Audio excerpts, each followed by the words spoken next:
So, good morning, everyone.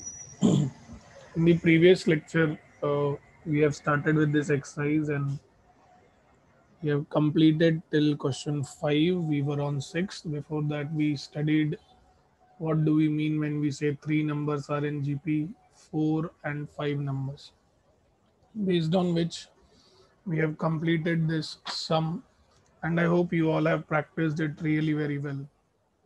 So, today I'm going to continue with such type of sums. So, in this sum, they have told four numbers are in GP. तो सबसे पहले तो मुझे चार number याद होने चाहिए, तो मैं बोलूंगा let the four numbers in GP B.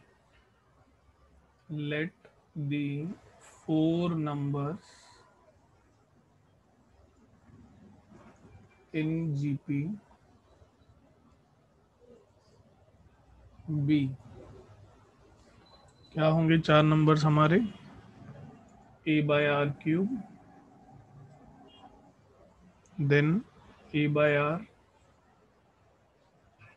Then a r, then a r cube. ठीक है, अब ध्यान से हमें बोला गया है कि sum of the two middle numbers is 10/3. तो मिडिल के दो नंबर कौन से बेटा? कौन से हमारे मिडिल के दो number? See these are our middle two number.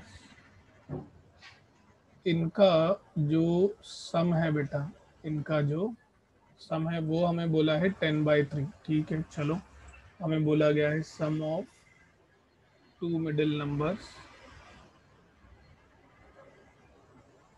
Some of two middle numbers is equal to 10/3. ठीक है, इसका मतलब a by r plus a r is equal to 10/3. ठीक है, नाउ केयरफुली बेटा, वेरी वेरी केयरफुल. ए को मैं यहाँ से कॉमन ले सकता हूँ और ये मुझे मिलेगा 1/r plus r is equal to 10/3. इसे मैं कह देता हूँ इक्वेशन नंबर 1. ठीक है, दूसरा क्या बोला है? Their product is 1. There product is 1 बेटा. इन चारों नंबर का जो प्रोडक्ट है वो क्या है? 1 है. Correct. So product is 1. Product is 1. इसका मतलब a by r cube into a by r into a r into a r cube is equal to 1. ठीक है, इसका मतलब क्या होगा बेटा? चारों का product 1. Can I say the common ratios are going to get cancelled बेटा? यस और नो बेटा? R cube r r will get cancelled. क्या मिलेगा बेटा आपको? A raise to 4 is equal to 1. यहाँ से मुझे मिलेगा ए इज इक्वल टू 1 बेटा. ए का वैल्यू जो है वो मुझे 1 मिल गया. एक्चुअली देखने जाए तो हमें प्लस माइनस 1 लेना चाहिए, बट फिलहाल के लिए मैं 1 ले रहा हूँ. ठीक है, फिलहाल के लिए. अभी ए का वैल्यू अगर मुझे 1 मिल चुका है तो what I can do is I can take this value of a and I can substitute this value of a in the equation. ठीक है, इस इक्वेशन में मैं पुट कर सकता हूँ. अगर इस इक्वेशन में a का वैल्यू पुट करूँ, से put a is equal to 1 in equation 1. ठीक है, तो मुझे क्या मिलेगा? a की जगह पर 1 आ जाएगा. It will be 1/r plus r is equal to 10/3. So this will be 1/r plus r is equal to 10/3. So I can go for cross multiplication. 1 plus r square by r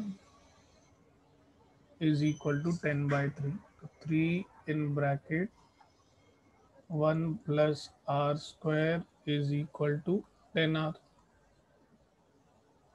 Correct. So I think this is going to get us to a quadratic equation.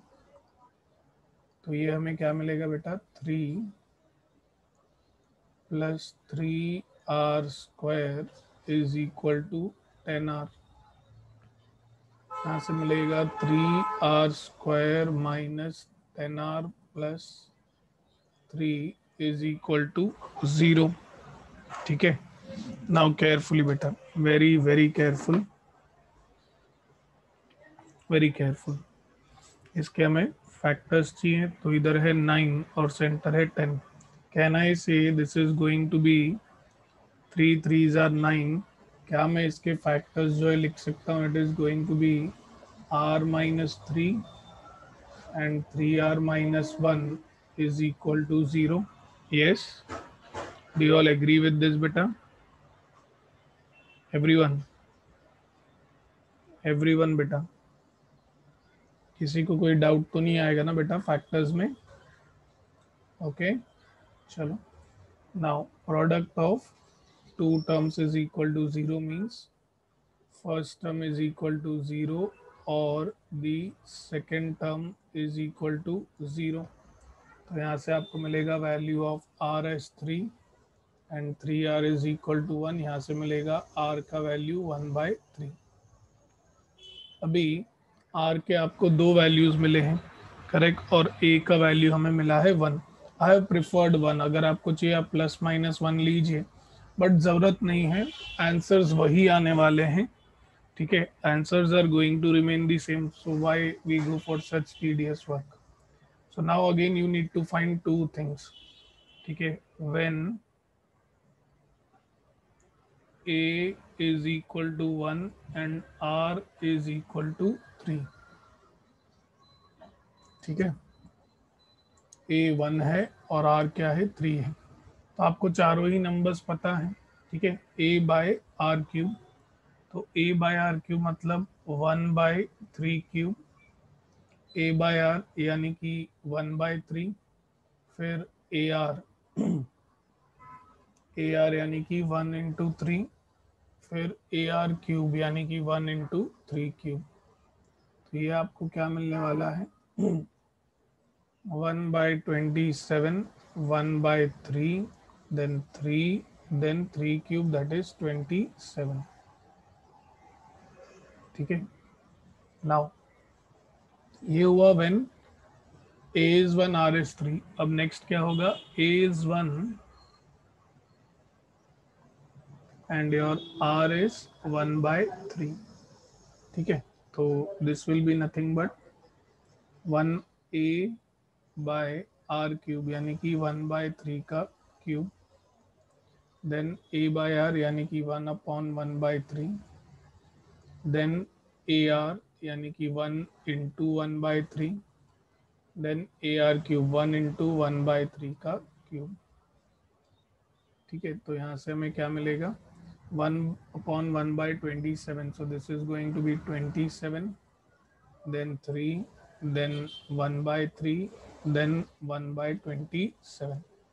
ठीक है, these are going to be the values बेटा. These are going to be the values. Correct. Any doubts to anyone beta in this answer? Anybody having any doubts in this question?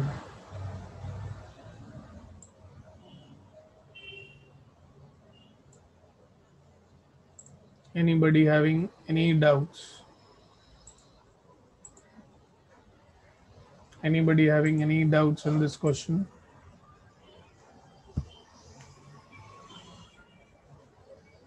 Sushil, any doubts? Jay, Kanak, Drishti, Harsha, Jyoti, Sagar, any doubts?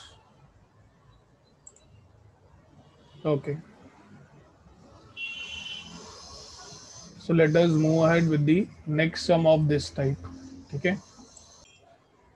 Now in this sum they have told find the 5 numbers in GP जिनका product 1024 है। तो ये पहला condition है कि product जो है बेटा वो क्या है 1024 है।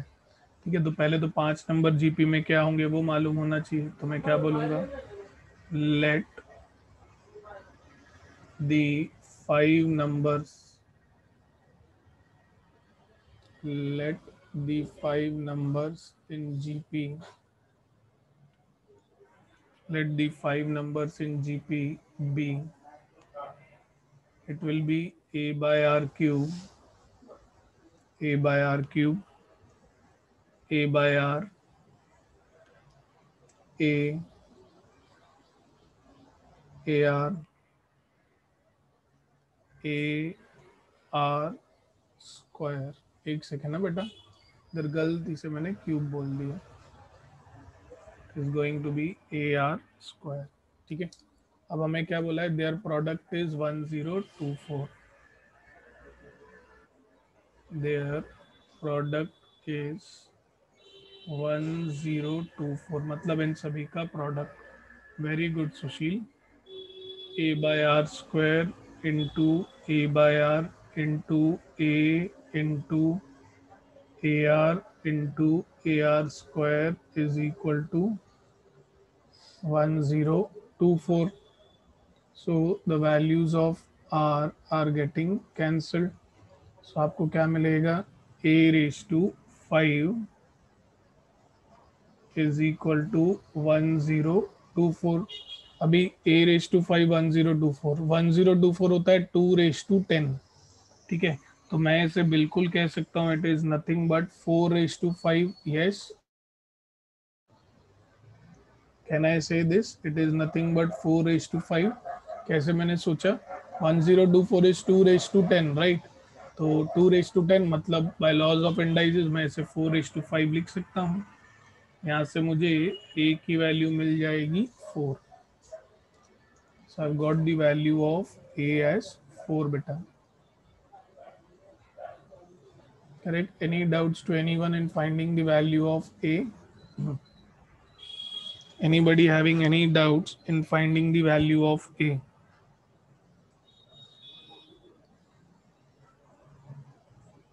अभी नेक्स्ट कंडीशन देखिए क्या दिया है, fifth term is the square of the third term. Fifth term क्या है हमारा ए आर स्क्वायर, और थर्ड टर्म क्या है हमारा ए। ठीक है, बोला है फिफ्थ टर्म,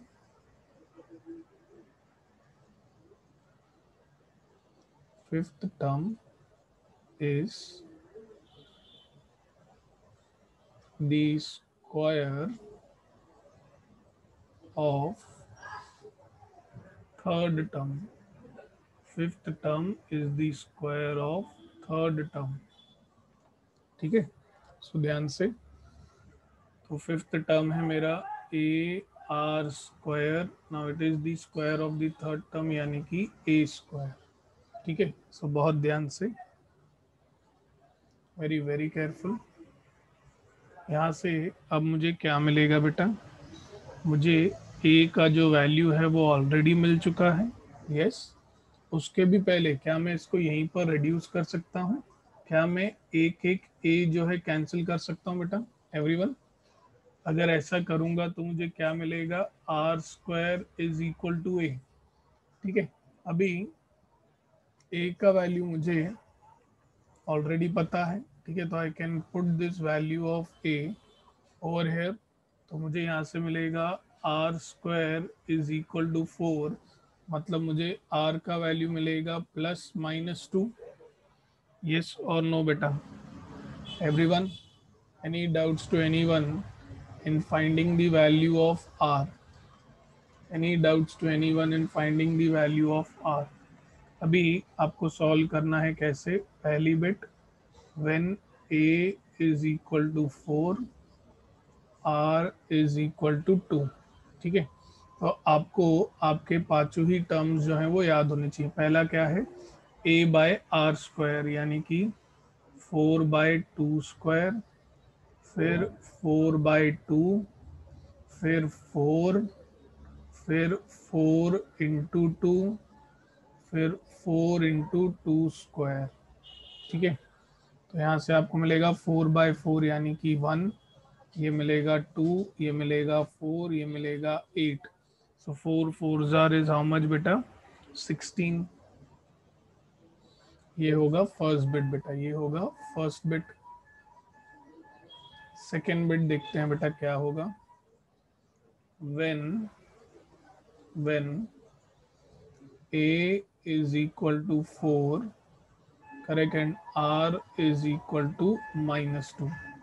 तो पहले पहले बोला है a बाय आर स्क्वायर, यानी कि sorry a by r square लिख रहा था, 4/-2 का स्क्वायर, फिर 4/-2, फिर 4, फिर 4 इंटू -2, फिर 4 इंटू -2 का स्क्वायर। तो ये हो जाएगा 4/4। ठीक है, ये आएगा 1, ये आएगा -2, ये रहेगा 4, ये रहेगा -8, और ये अगेन रहेगा 16। Correct, so these are going to be the answers when a is 4, r is 2, and then when a is 4 and r is -2 बेटा। ठीक है, any doubts to anyone in this question? Anybody having any doubts in this question बेटा?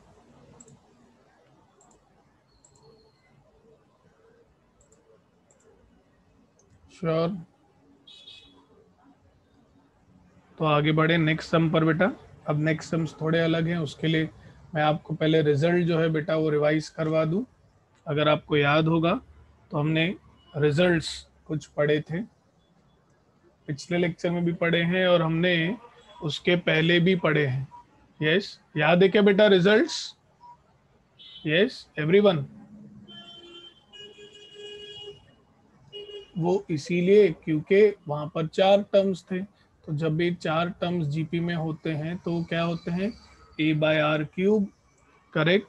उसके बाद क्या आता है बेटा? a/r, फिर ar और ar³, 5 टर्म्स यानी कि ऑड, तो सेंटर में a आता है। उसमें जब 4 टर्म्स होते हैं तो कॉमन रेशियो r² का होता है। यहाँ पर क्या होता है? कॉमन रेशियो r का होता है। करेक्ट, टेबल याद होनी चाहिए बेटा, टेबल याद है बेटा, टेबल में हमने लिखाया है। That is how it is been defined. ठीक है, अभी ये रिजल्ट याद है सभी को? If x y z are in GP, if x y z are in GP, then बताइए क्या पढ़ा था आपने? y² is equal to what बेटा everyone? then y² is equal to what? xz। yes, यही अगर मैं आपको कहूँ, अभी ये एपी आपको है नहीं है बेटा, एपी आपको सिलेबस में नहीं है, लेकिन मैंने रिजल्ट जरूर कराई है। यही अगर एपी के लिए कहूँ तो if x y z are in AP, if x y z are in AP, then it is what? 2 times y is equal to x plus z, या तो फिर आप क्या कह सकते हैं? x plus z/2। Yes everyone बेटा? Yes और नो बेटा? Do you all agree with this? So these results we have studied. आज हमें जीपी वाली रिजल्ट जो है काफ़ी मदद करेगी in the upcoming sums. The upcoming sums we are going to use the results. Okay, चलो let us see which is our next sum. Now in this term, sorry in this question, उन्होंने आपको अलग अलग चीज़ें दी हैं। जैसे कि पहले देखिए क्या बोला है, 5th term of the GP is x, मतलब उन्होंने आपको दिया है T5 is equal to x। ठीक है, फिर बोला है 8th term of the GP is y, T8 is equal to y। फिर बोला है 11th term of the GP is z, यानी कि T11 is equal to z। बोला ऐसे वेरीफाई कीजिए। ठीक है, तो y² is equal to xz। ठीक है, चलो वेरीफाई करते हैं। आप सभी को टीएन का फॉर्मूला याद होना चाहिए, ठीक है। तो I am starting with the LHS बेटा, I am starting with the LHS. LHS I am considering say y square, y is nothing but t8 का स्क्वायर। तो t8 का फॉर्मूला क्या आएगा, a r⁻8 -1 यानी कि 7 the whole square. By laws of indices this is going to be what, a square r⁻7⁻2। क्या मैं इसे डायरेक्टली r⁻14 लिख सकता हूँ? यस एवरीवन, किसी को कोई डाउट आएगा क्या बेटा इसमें? Anybody will have any doubts in this? Yes, any doubts to anyone beta? Laws of indices, a into b raised to m is a raised to m and then b raised to m, ठीक है। चलो, फिर हमें दिया गया है x और Z, x Z RHS ले रहा हूं मैं। एक्स क्या दिया गया है मुझे, T5, जेड जो है वो मुझे दिया गया है T11, ठीक है। तो T5 मतलब AR⁴, T11 मतलब AR⁻10। तो अभी अगर हम ब्रैकेट ओपन कर दें, ए और ए हो जाएगा ए स्क्वायर। अभी ये है r⁴ और r⁻10, तो दिस विल बी r⁻14, ठीक है। So now you can say for example this is equation 1, this is equation 2। तो आप क्या कह सकते हैं, from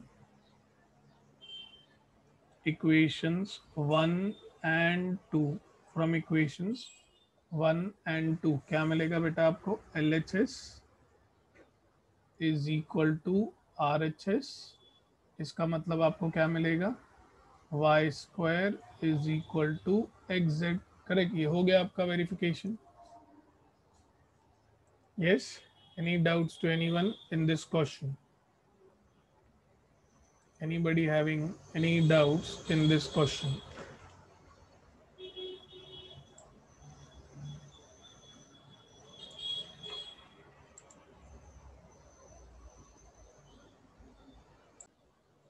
So here comes our next sum. बोला है if PQRS are in GP then show that P plus Q, R, Q plus R and R plus S are also in GP, ठीक है। तो पहले जो गिवन है, हमें दिया गया है P Q R S R in GP। P Q R S किस में बेटा, GP में है। अगर ये GP में है, therefore what I can say, Q by P is equal to R by Q is equal to S by R. Yes, do you all agree with this बेटा? अगर टर्म्स जीपी में हैं, करेक्ट करेक्ट, तो इनका जब हम ratio लेते हैं तो क्या आना चाहिए, सेम आना चाहिए ना, ठीक है। अभी ये मिला मुझे फर्स्ट बिट से। अब मुझे जो शो दैट करना है, correct things which I need to show that, क्या बताना है कि ये तीनों जीपी में है, ये तीनों जीपी में है। मतलब if I get the ratio of Q plus R upon P plus Q equal to R plus S upon Q plus R, अगर ये दोनों इक्वल आ गए तो फिर मैं कह सकता हूँ कि ये जीपी में है। लेकिन हम लाएं कैसे, हमारे पास तो ना P की वैल्यू है, ना Q की वैल्यू है, ना R की वैल्यू है और ना ही S की वैल्यू है। So how we will get this? तो बहुत ही सिंपल बेटा, बहुत बहुत बहुत simple. Correct, we will use our childhood method saying that let say Q by P, let say Q by P is equal to R by Q is equal to S by R is equal to K. If this is equal to K तो मुझे Q की value मिल जाएगी, right. Q की value मुझे मिलेगी PK, ठीक है। R की वैल्यू मुझे मिलेगी QK और S की वैल्यू मुझे मिलेगी RK। So I've got these values, right? So now I can use these values for proving, correct, that these three particular terms are in GP. इसे प्रूव करने के लिए मैं इन वैल्यूज का यूज कर सकता हूँ। ठीक है, चलो let us see whether we can solve this. So अब हमारे पास है LHS Q plus R upon P plus Q। ठीक है, तो Q प्लस R, तो Q की जगह पर आएगा PK, करेक्ट। तो Q को वैसे ही लिखता हूँ, देखो Q को मैं सब्सटीट्यूट नहीं करता हूँ, Q को ऐसे ही रखता हूँ। यहाँ पर R की जगह, R मेरे पास इन टर्म्स ऑफ Q है, तो मैं इसे लिखता हूँ R की जगह पर QK डिवाइडेड बाय, अब P को मैं वैसे ही लिखता हूँ, ठीक है, Q की जगह पर मैं लिख रहा हूँ PK, करेक्ट। मैं कुछ चीज़ें कॉमन ले पाऊंगा ना बेटा, ठीक है। तो मुझे यहाँ से I can take Q common, ये मिलेगा 1 + K, यहाँ से P common, I will again get 1 + K, तो ये आपको मिलेगा Q/P। ठीक है, अब ध्यान से, Q/P is actually nothing but what, a constant. ठीक है, आपको चाहिए तो आप इसे आप इक्वेशन 1 दे सकते हैं। चलो अभी RHS देखते हैं, RHS क्या मिलता है। RHS है R + S और ये है Q + R, R + H। R मेरे पास S के फॉर्म में है नहीं, S मेरे पास R के फॉर्म में है, तो I am going to write S की जगह पे R के। Q को मैं अगेन वैसे ही रखता हूँ, R I can write it in terms of Q के। So again I am getting R common in bracket 1 + K, Q common in bracket 1 + K. Both will get cancelled. You will get R/Q, which is nothing but a constant, which is nothing but a constant बेटा, correct. तो ये भी constant आएगा और ये भी constant आएगा, दोनों ही के हैं फ्रॉम इक्वेशन 1। तो मैं क्या कहूँगा, LHS is equal to RHS, therefore Q plus R upon P plus Q is equal to R plus S upon Q plus R। ठीक है, any doubts to anyone in this sum? Anybody having any doubts in this sum beta?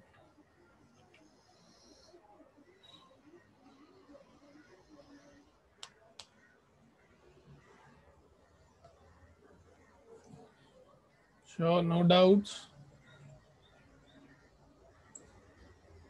Okay. In the last part if you observe, मुझे दोनों ही LHS as well as RHS at the end of the day किसी constant से equal मिले हैं। क्या मैं कह सकता हूँ श्वेता, करेक्ट, कि कॉमन रेशियो जब मैं कहता हूँ तो वो एक्चुअल में कांस्टेंट ही होता है ना।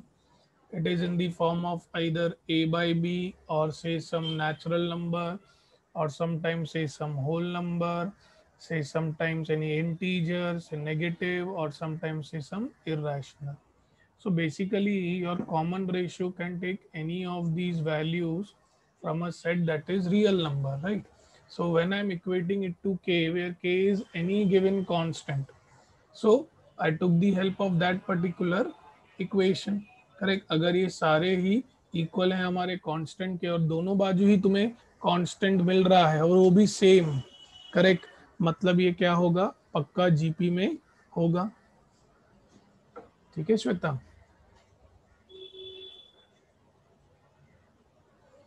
ओके बेटा। नाउ इन दिस क्वेश्चन हमें Sn जो है वो दिया गया है, if for a sequence Sn is given, बोला है find the nth term. nth term का मतलब हमें फाइंड करना है Tn। तो जब Sn दिया हो और Tn फाइंड करना हो, then Tn is given by Sn minus Sn-1। ठीक है, तो पहले तो Sn दिया गया है 2 × 3⁻n−1, मुझे Sn-1 चाहिए।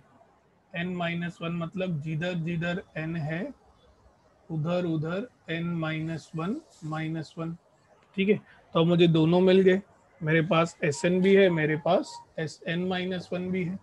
So what I will say, we know that Tn is equal to Sn minus one. Sn दिया गया है 2 in bracket 3 raised to n minus 1. This will be 2 in bracket 3 raised to n minus 1 minus 1. इन दोनों में से ही I can take 2 as common। 2 common ले लेंगे, bracket में आएगा 3 raise to n minus one minus 3 raise to n minus one minus one, ठीक है। ब्रैकेट ओपन कर दीजिए, 2 in bracket 3 raise to n minus one minus 3 raise to n minus one plus one. अब minus one and plus one will get cancel, correct. What are you going to get this as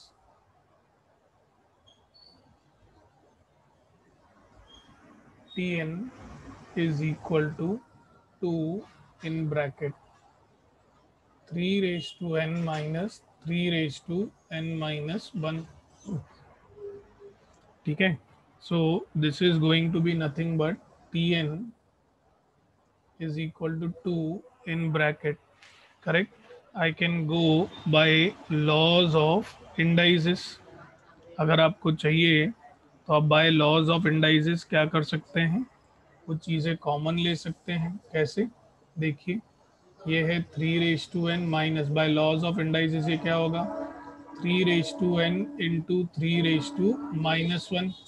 yes everyone बेटा, everyone, can I use these laws of indices, yes और no. तो यहाँ से आपको T n क्या मिलेगा, 2 in bracket I am taking 3 raise to n common, मुझे मिलेगा 1 माइनस वन बाई थ्री बेटा, ठीक है, क्योंकि 3 raise to minus one is 1 by three. यहाँ से मुझे मिलेगा T n is equal to 2 in bracket 3 raise to n, ठीक है। 1 माइनस वन बाई थ्री कितना आएगा बेटा 2 बाई थ्री, ठीक है। तो you are getting the answer T n is equal to 2 to ज़ा will be 4 into 3 raise to n upon 3। इसका मतलब आप समझ रहे हैं, मुझे टी एन का वैल्यू मिल गया है और वो मिला है T n again by laws of indices, correct. 4 times 3 raise to n minus one बेटा, ठीक है, 4 times 3 raise to n minus one, correct. Anybody having any doubts in finding T n बेटा, ये 4 टाइम्स मतलब सुन रहे हैं, 4 इंटू, हाँ बेटा 4 into. Anybody having any doubts in finding the value of Tn beta? Any doubts to anyone in any step? Anybody having any doubts in any step beta?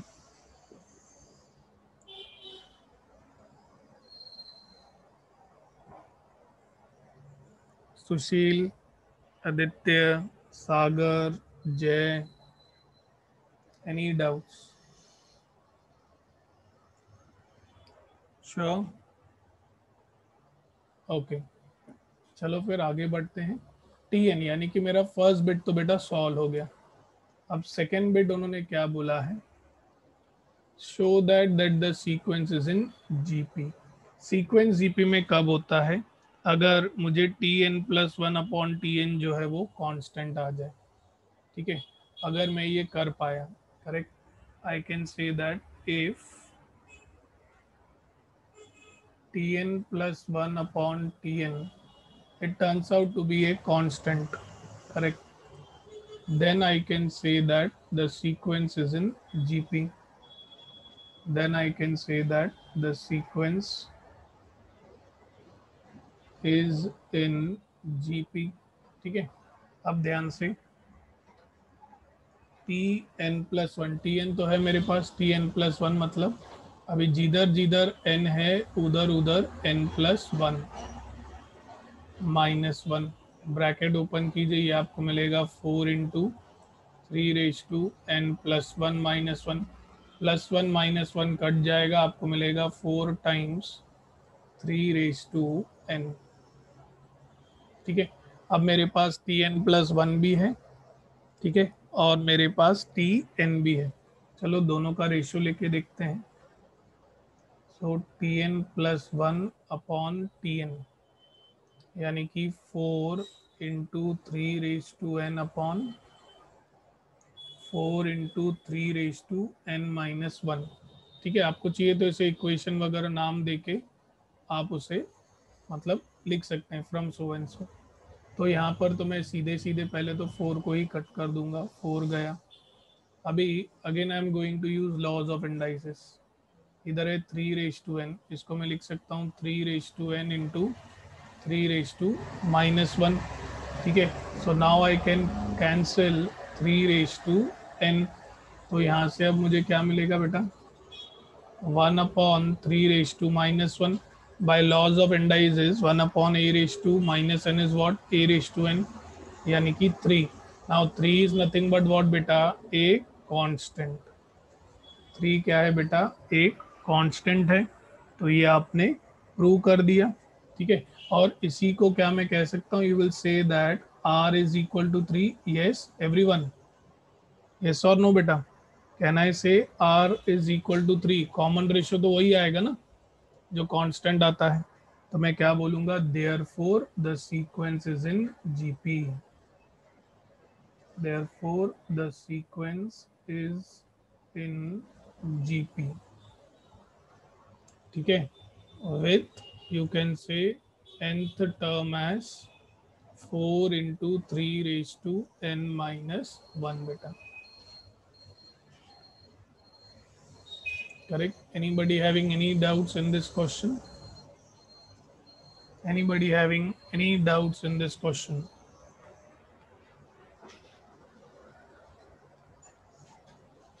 Okay.